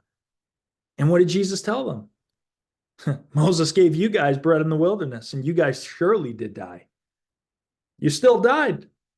You didn't have that water of life. So when it talks about I am black but comely, it's talking about I have intellect. I have intelligence. O ye daughters of Jerusalem. Daughters are always a representation of the desires of the emotion. Okay? It's the desires of the emotion of Jerusalem, which is that higher state. So what it is I am of that intellect, but I have a desire of emotional understanding that will take me into that higher place. It's the same thing with Abimelech going on here. It's the same story being told. That's why Abimelech did not understand where the 7 ewe lambs were. He's like, what are these? What are these 7 ewe lambs? Just like the curtains of Solomon keeps you away from the truth of the spirit nature compared to the intellect, the white horse compared to the black horse. Okay. So what happens is, it says in verse 6, look not upon me because I am black. I am black. I have intellect. I am that black horseman. I'm thinking with my intellect because the sun hath looked upon me. What is the sun? The sun has now shined upon the intellect. And what current? My mother's children are angry at me. My mother's children. My mother. The mother is always a representation of the spirit. Okay? But it's also a representation of the emotions that tries to attach yourself to the spirit, just like with Sarai. Sarai actually being passed off as the spirit when she was the emotions being passed off to Pharaoh. Okay? But check this out. My mother's children were angry with me. They were angry. The reason why they're angry is because, let's put it this way. When you rise in that higher estate, the lower estate gets upset. This is why when Christ could walk around and he could talk to the people about higher matters of the kingdom within and different things going on, the religious leaders are, what manner of man is this? What's going on here? He already knew what was written in their minds and in their hearts because they were already carnal in their thinking. And when you think about it, it makes perfect sense. I mean, as a Christian, I would sit there, I'd be like, my God, how could he read the minds and the hearts of these men? It's actually very simple. It's because there's only one thing that stems from the law, and it's carnality. It's a carnal commandment. It's something that's going to be the complete opposite of the spirit, just like the intellect is complete opposite of the spirit. Okay. So when this is being talked about, it says, I am black because the sun hath looked upon me. The sun, that higher nature, is shining over the intellect. And now what's trying to happen here is they're trying to peek into the curtains of Solomon. They're trying to come into that spiritual side and stay away from the intellect. They're trying to come into this understanding. But the mother's children, the lower consciousness, that emotional aspect, is trying to be angry with that higher consciousness that's rising up. And he said, nope, you can't do it. And guess what? You got to be the keeper of our vineyards. You can't be the keeper of your own. You got to be the keeper of other people's vineyards. You got to try to help other people out, but your vineyard hasn't been kept because your vineyard is your spiritual nature, your spiritual level, your spiritual understanding. And what does Jesus say? Love the Lord your God with all your heart, soul, mind, and strength. Then you can love your neighbor as yourself. You can't take care of other people's vineyards. And I'll be the first one to let you go. I'm not trying to take care of your guys' vineyard. I got a lot to work on myself with my vineyard. Okay. I am a mess in progress. Okay. That's all there is to it. But what I'm trying to show you is you're never going to be able to keep your own vineyard if you try to do it through intellect. This is why the lovely women that are on this Zoom call that has just been here just through it all, they help us men arrive into a state of our feminine divinity, of our feminine capability. Because Jesus was even of that feminine capability. This is why, and I don't know if you heard this, Ryan, earlier, but in Revelation chapter 1, Jesus is wearing a girdle, and the girdle he's wearing, it's upon his paps. Men don't wear girdles, all right? And most people would sit there and say, oh, God, that's messed up right there. Why is he wearing a girdle? Because it's not about him wearing a literal girdle. It's about him coming into origin with his feminine aspect. So what we have here is that once you're the keeper of your own vineyard, once you're the keeper of your kingdom, the kingdom of God within, it says here, tell me, O thou whom my soul loveth, where thou feedest, where thou makest thy flock to rest at noon. Well, in Ezekiel 34, if you guys remember, I did a live on this yesterday on Ezekiel 34. And what I said is the Levitical priests, they were the keepers of, they only fed themselves. They didn't want to feed the other people. Okay. So what we're here to do is, I'm not here to live your life. What we're here to do, I'm here to give you the message, and it's up to you to take it and run with it or not. But I'm telling you right now, people will call this new age all day. It's written all over the Bible as we've seen through the past hour and a half that we've gone through this message. The sevens are there, the wells are there, and it's always talking about the kingdom of God within. Okay. Now here it says, where thou makest thy flock to rest at noon. The flock that's being fed, are you going to feed the higher consciousness or the lower consciousness? Are you going to feed the intellect, or are you going to feed the spiritual nature? Because finally, where thou makest thy flock, you will rest at noon. What's noon? 12. The flock is always a representation of those higher thoughts, that higher nature, and the rest. You're going to come into that place of rest. Lawrence, you said it earlier about the seventh day. You're coming into that place of rest, that Sabbath day, that Sabbath rest. And it's going to happen at noon, because noon is 12. It's a representation of the completion of the zodiacal wheel.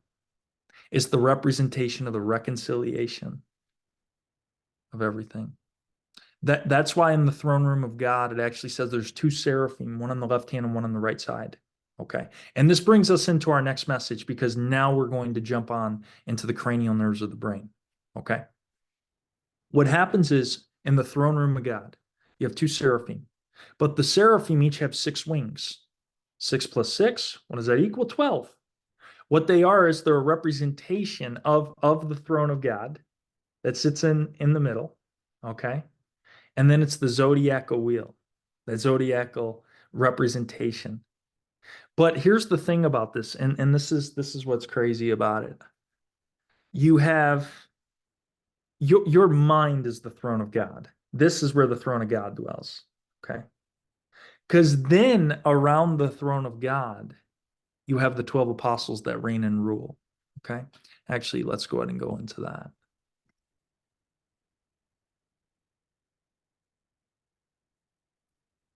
Matthew chapter 25. Okay. Matthew chapter 25. What does the Bible say?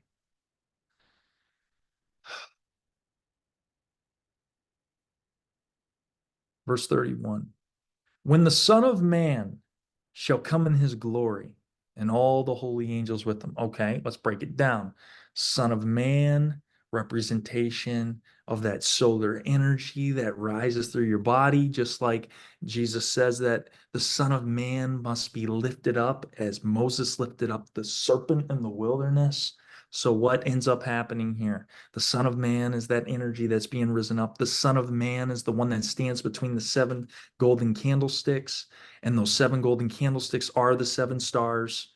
Or sorry, the 7 golden candlesticks are the 7 churches. The stars are the angels that are the heads over those churches. And the stars being the heads over those churches are those angels. So when it says that the Son of Man is going to come in the glory and all the holy angels with him, it's talking about the 7 angels that are going to be. Oh my God. Oh my God. Think about this. All right. You got the Son of Man right here. It sits in the middle. You got 3 chakras that go below. What did Jesus do?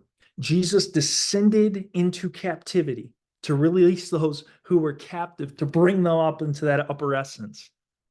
Jesus, literally, the Son of Man, goes into the lower aspects. He goes into the 3 bottom chakras to lift them up and bring them back up. He goes into that root nature, that sacral nature. What is the sacrum? It's shaped like the serpent's head.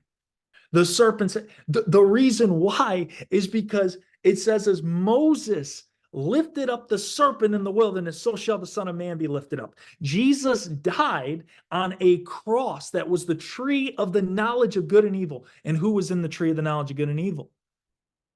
It was the serpent. But he is all things at once. He is the serpent in the garden, and he is the serpent that was lifted up.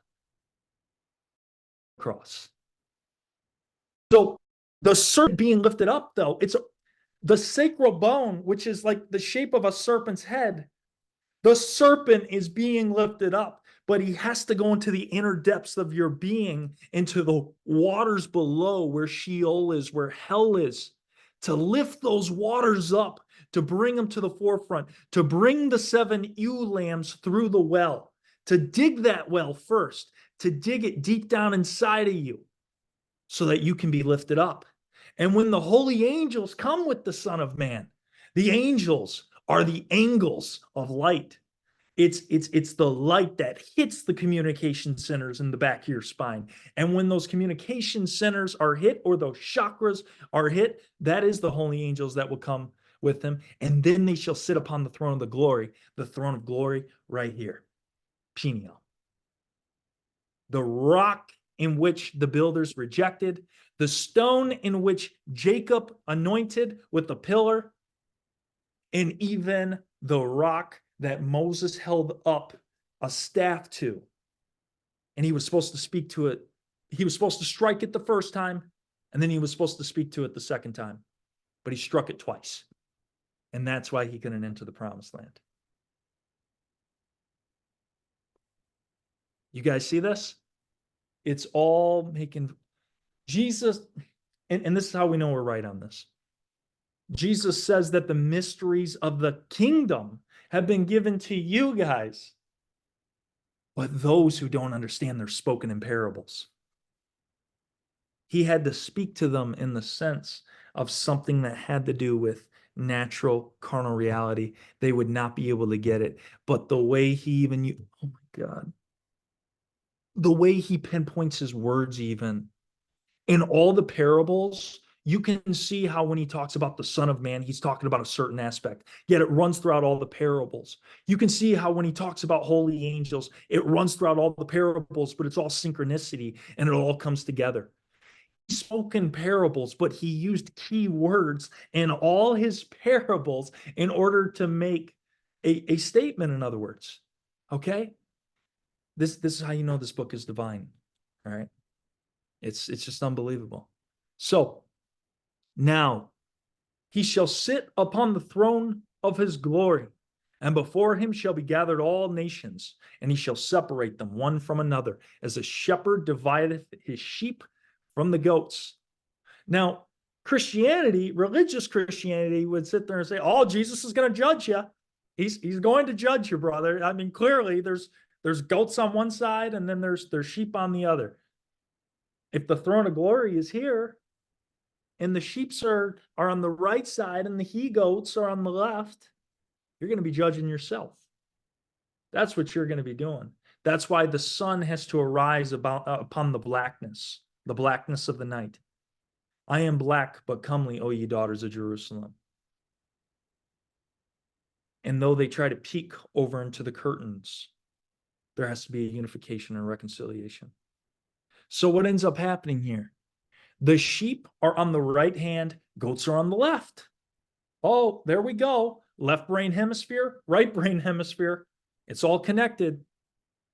Then shall the king say unto them on his right hand, Come ye, blessed of the Father, inherit the kingdom prepared for you from the foundation of the world. The foundation of the world? It's not talking about the earth. That's talking about your body. The foundation of the world, that is your body. And this is the stone in which the builders rejected. This is the stone in which we have rejected. For I was a hungered, and you gave me meat. I was thirsty, and you gave me drink. I was a stranger, and you took me in. How did you take him in? You took the Christ in. Ashley made it clear a couple days ago that we store up treasures in our heart. In Revelation 3:20, it says, Behold, I stand at the door and knock. If anyone hear my voice, then I will sup with him and he with me. You have to be willing to open the door of your heart, because this is where everything starts. And that's why it makes me wonder. And when we look at the Son of Man, I understand that you have solar energy, you have solar plexus energy, but does your heart have the same energy? Because that's what I'm tied in between. I'm trying to figure out whether the Son of Man is the heart or it's the solar plexus, or there's like a combination of both of them that bring them together. I would say the Son of Man is your solar plexus. When you're transformed and you have a pure heart, you're given a heart of gold, then you have the Son of God in your heart. So it's like Okay. an evolution from man to God. It's an elevation. Okay. It's like with Abimelech, that elevation into higher consciousness. Okay. Now that makes sense. Okay. It has to be dug first. It has to be just like Jesus. I mean, he had to grow in wisdom. He had to go in the below in order to rise up. Yeah, no, If I can, Josh, that's what I think about the Chiron story too, because Chiron, the wounded healer, the Chiron Jesus symbol, he's born a son of Apollo. He's already born the sun god, but he has to go through his healing. And it's funny too, because all the centaurs, he's different from them because he has like a man's body, and then on the back of him is a horse, where a lot of them have like all four legs being horse legs, and they're considered very carnal and wild. And he was unique. Like he was like kind of like, tell me what good can come out of Nazareth. Mhm. Kind of like that with Chiron. And he is the sun god, but he's not resurrected into the constellation until he goes through the sacrificing of his flesh. Friend. Mm. So it's like marrying that sun into the heart. Wow. You see how much we mess these stories up? How fucked up we have made these stories. It's crazy that we take these things literally, and yet they're all spiritual things. Oh my goodness. So, okay. So the foundation of the world is your body. God moves through you. All right. Just like we seen with the voice of the turtle. Okay. Actually, you know what? Since we're on the topic of the foundation of the world, and Missy told me something a couple of days ago, let's go ahead and look at that, because I think that's pretty important. All right. Let's go back to Song of Solomon, chapter 2, and let's look at verse 12. Let's go ahead and start. Let's start with verse 11, actually. Okay. For lo, the winter is past, the rain is over and gone. The flowers appear on the earth, the time of the singing of birds, and the voice of the turtle is heard in our land. Okay. So let's go and think about this.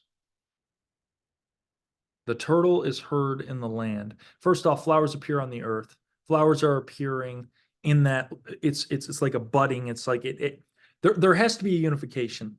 As we know in the Garden of Eden story, there's 4 rivers and they unite and they become one. Okay. Just like the 4 aspects of the physical, the emotional, the intellect, and the spiritual, they all have to 4 become one. Okay. So when the flowers are appearing on the earth, it's a representation of that budding forth of that new life from the lower levels to bring it up, because now it has come back into reconciliation. You're not trying to divide the two anymore. You don't condemn yourself anymore. What you have come into doing is authenticity operates at a higher frequency than love. You have to be your authentic self. That's what it means to take care of your own vineyard. If you want to keep on taking care of other people's vineyards, you're never going to come into your authentic self. You have to take care of your own vineyard. You got to work on your vineyard. The flowers appear on the earth. The time of the singing of the birds has come. Melissa actually said with her experience, she heard the Song of Sophia, I think it was. Yeah. When I had my Kundalini awakening, I heard like the Song of Sophia. It's like angels singing. So that birds, to me, birds and angels are both represent like messengers. So I'm pretty sure that would represent the angels singing. And then the flowers that appear on the earth, your chakras are like lotus flowers that open up. So Yeah. represent that. Yeah. The 144,000 lotus flowers that actually open up. That's why Jesus talks about the lilies of the field. So, okay. So the time of the singing of birds has come. Birds are a representation of angels in scripture. I'm just trying to think where at in scripture. I'll have to get back to you on that, but basically they're a divine creature. They exist in the heavenly realm. So the singing of the birds, the heavenly voice that's coming through. But finally, and the voice of the turtle is heard in our land. If you guys remember last week, we were talking about the 2 points of the shell of a turtle: lower shell, higher shell, self within. Higher shell is a representation of heaven. Lower shell is a representation of earth, and within it is you. Okay. So, but here's something that's interesting about the voice of a turtle. All right. The only time you ever hear a turtle, and Missy told me this the other day, is when it orgasms. Think about that.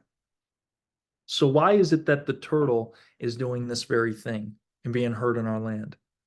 Because it's the reconciliation between the two. It's like Jesus says in Matthew 7:23, "Depart from me, you workers of iniquity, I never knew you." It's the sexual intercourse. And there has to be something that comes out of it. So what happens is that if you actually look at the Bible and you look at the truth of the scriptures, and you don't have to believe me when I say this, you can go do the studying yourself. I'm not trying to be starting a cult or anything, but the entire Bible is about sex. Okay. It's all about sex. I mean, even the zeros and ones of the binary code. So representation. What chapter is this in the Bible? Revelation. About what? What chapter is this in? This verse. Depart from me. What we're looking at right now? Yeah, where are we looking at right now? Oh, this is Song of Solomon, chapter 2. Right, lovely. Verse 12, yeah. So I just wanted, I looked that up because that was very intriguing to me about the turtles. So from what I can understand is that also they make sounds during nesting and during courtship. So it's all having to do with like a romantic type of communication. It's not just during mating, but it's also during their courtship and during their nesting. So they're, Wow. it's all aspects of intimacy. Yeah, no, that makes sense. Wow. So it's during the full relationship. Yeah. Yeah. So it's like you're courting with God, and then you come into union and then you birth, you're reborn. Wow. No, it's so okay. So what happens is, and this is all throughout the different mythologies of like Egypt and um, the creation stories. It always begins with like I think it's Anut and Nut as it is. I think that's the mother's name. I can't remember, but it's talking about how heaven comes into operation with earth, but it's through the seminal fluids that they create the world in which we live in. It's Cosmic sex is spiritual sex. Yep. Yep. Exactly. It's always been about reproduction. It's always been about sexual union. That's what the entire book of Revelation is about. It's all about alchemizing and transmuting that sexual energy from your root chakra, where that serpent head is, the lowly serpent, in order to raise the serpent. Yeah, when you do that, when you practice that, either with yourself or with a partner, are strengthening your light body, your Ka body. And so it's like manifestations are more powerful. That energy is very powerful. We can do a lot. Ascension, it's all through that Kundalini or that sexual energy, life force energy. Wow. Wow. So the voice of the turtle is only heard during courtship, nesting, and orgasm. So what we see here is that there's a unity between the two. Just like you need the lower shell and the higher shell to actually keep a turtle alive. You cannot rip the lower shell out. You will kill the turtle if you rip the lower shell out. You will kill a turtle if you rip the higher shell out and leave the lower shell. There has to be a unity between it, which is telling us here that it's a representation of the two becoming one. Okay. It's a representation of the bride and the bridegroom becoming one. It's a representation of this cosmic sex. It's a representation of this union of coming together. The entire Bible is about this. This is why the sons of God mate with the daughters of Cain and create the offspring of the giants, the Nephilim. So we know that it's always about this sexual union. This was ultimately what brought the fall, okay, according to mainstream Christianity. Sexual union is what brought the fall with the fallen angels, but we know esoterically what brought the fall was trying to mix our higher consciousness with our lower to create a hybrid. You have to go into the lower to transmute it, to bring it up to the higher. Those flowers need to appear on the earth. And once that happens, the sweet aroma, those birds will sing. And next thing you know, you'll hear the voice of the turtle because it's about that sexual union. So now that's not even where I wanted to go with that, actually. So the binary coded system, even the ones and the zeros, I mean, it's the phallus and the female vagina. So it's written all over the system. Okay. And it's just unbelievable. It really is. So where I wanted to go with this though is oh, by the way, this right here, the fig tree putteth forth her green figs. A fig tree blossoms, a fig comes out. It has to start from the inside to work outward. Okay. So what this is saying is that this work is starting on the inside to be put forth outward. Okay. You must clean the inside of the cup so that the outside can be made clean. So when Jesus, people always talk about, oh yeah, when the fig tree blossoms, that's when the coming of the Son of Man will happen. Yeah, you're right. But you're not looking at it the right way. You're thinking of it as May 14th, 1948, Israel coming back into the homeland and thinking 70 to 80 years later, Jesus Christ is going to show up on the scene. The fig tree that is to blossom is the godhood that's within you to manifest into the outer. That way you can become the light of the world. All right. So you see how everything is in synchronicity, how everything just lines up. It's unbelievable. It really is. Okay. So now that we hit that point, Matthew chapter 25, after we got through the foundations of the world, kingdom prepared for you from the foundations of the world. The earth began with sex, and the truth of the solution is through cosmic sex. It's the uniting of the bride and the bridegroom. I hope you guys are seeing this. All right. So when it talks about giving drink and being fed, well, didn't we say with Melchizedek, the bread is truth? The food, blessed are those who hunger and thirst after righteousness, for they shall be filled. The wine and the bread, truth, and coming up into that higher consciousness, that higher elevation of the mind. But then there's those that will actually just not give the bread. And what this would be, the carnal things of this world does not please God. The things of this world does not. And what this is taught is, it's talking about the lower consciousness. The lower consciousness does not please God. This is why it says, don't, anyone who is friends with the world is an enemy of God. It's not talking about literally. It's talking about if you're in your lower consciousness, you're not operating in your higher. This is why Esau had God hated, but Jacob had he loved. Okay.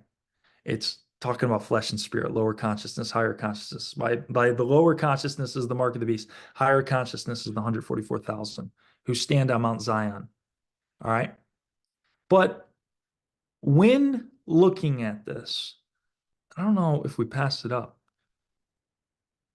Jesus talks about how his 12 apostles are going to reign and rule with him on the throne. Okay. What is that? Let's go get that.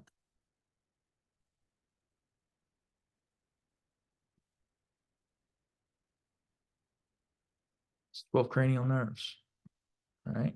The 12 apostles, it's on the microcosm level and it's on the macrocosm level as well.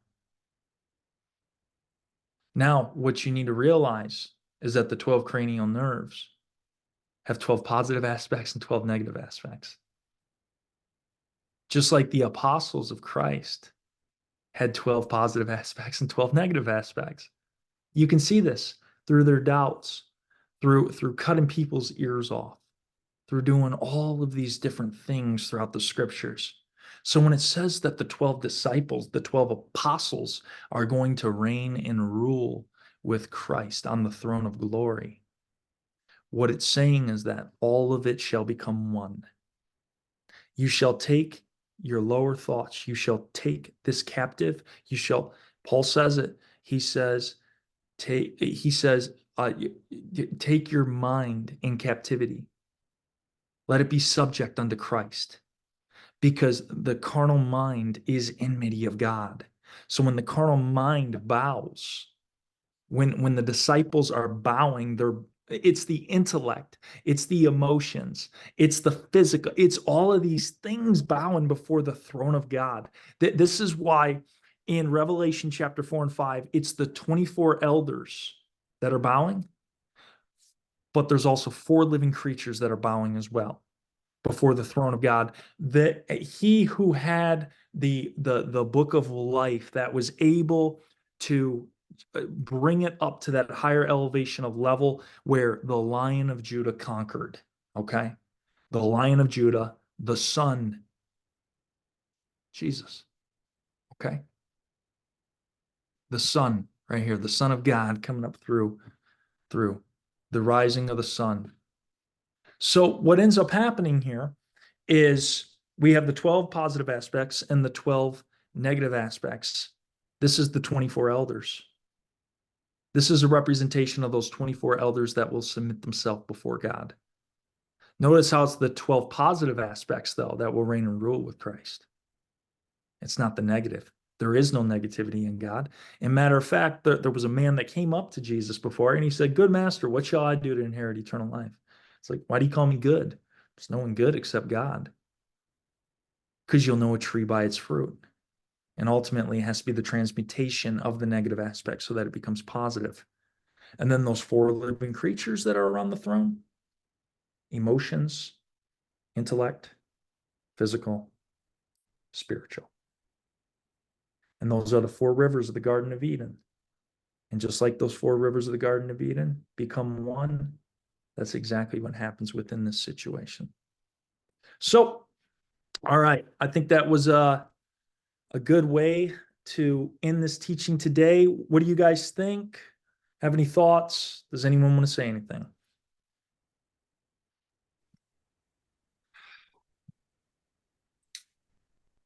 Oh, pardon me. It's good. Awesome. I only just came on. What's up, Ollie? I only just came on. You just came on. No worries. No worries. I was about an hour late. That's all right. We'll have it. We'll have the recording up and stuff. I really think you'll love this one today. We got into a lot of good stuff. That's good because I just came off the TikTok video. I just came on TikTok and I did the video. That's hence the reason why I'm a couple of hours late. And yeah, it's just good. Yeah, yeah. It sounds like the turtle when it honks, it does that orgasm, doesn't it? Mm-hmm. Funny. Yeah. Yeah, definitely. Definitely. Banzi knows some stuff here. He's saying cosmic sex is balancing the polarities of cathode and anode to create harmonically resonant new energy that furthers function of the universe. That's beautiful.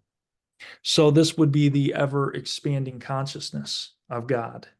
In other words, this is why Hollywood and like movies and they always promote this carnal sexual outlook. This is why we have all these dating apps and all, because it's just flesh on flesh. It has nothing to do with anything that unites you into Exactly. tantric sex. In other You words, just exactly said what I thought because I think all this pornography that you see on TV or internet pornography or the dating sites and flash on flash, I don't disagree. I don't like it. No, I don't agree with it. But that's them. But I don't see the pleasure in that because it's just nothing more than sexual love. There's no real love. In some people, there's love, but when it just, I don't know, it's just like I'm from a different world from this the worldly people that you see today, like most of the time.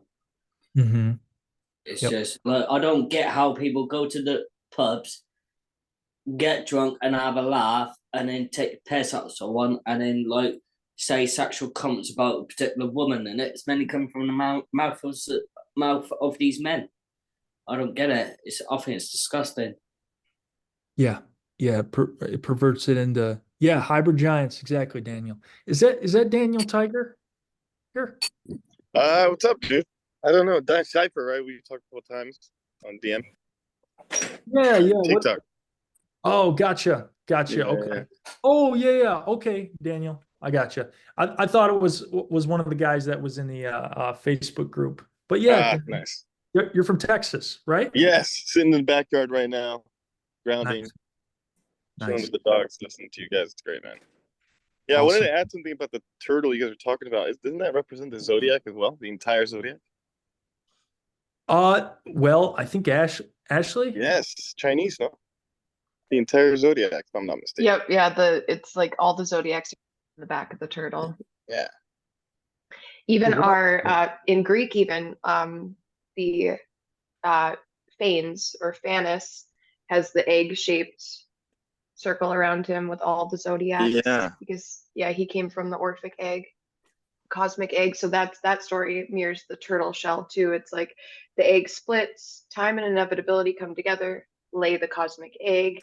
The egg splits, the top shell being the heavens, the bottom being the earth. And Phanes, who orders all the stars and creates all of life, he's a hermaphrodite, and he comes between the shells, or comes out of between the shells. Beautiful. There's something I want to show you guys here because you're talking about an egg. All right. You see this word? I charge you, O ye daughters of Jerusalem, by the rose. Daughters of Jerusalem are the emotions. It's the emotions of the spirit. The rose, it's a fish egg. A roe is a fish egg. So the fish is always a representation of God, but the egg contains the essence of God within. It's God consciousness. That's what a roe is. That's what a fish egg is. The hinds of the field, it's a female deer. This is the spirit. This is the true essence of that higher spirit. Because what will happen to the spirit? They will skip upon the hills. They will leap upon the mountains. The hinds and the stags. The stags is the male. The hind is the female. Okay. So what ends up happening here, when we look at it, the male needs the hind and the female needs the stag. We need each other to balance each other out. So I just wanted to add that, since you want to talk about fish eggs there for a second, or eggs. It's So, interesting too, because hinds are specifically red here. Not any other kind, they're red. And I only know that because my grandpa was trying to do a crossword puzzle and we had to look it up the other day. really, It's crazy how Mhm. that happens, huh? Isn't it? it's just insane. It really is. Just the way how everything just, it all comes into harmony with one another. So, okay. So hinds are red. What I'd have to look more into that, um but I hope that this was a blessing for you guys today. That you guys learned a lot, as it is. Missy, if you want to go ahead and take this off recording, I think this will be good for everyone. But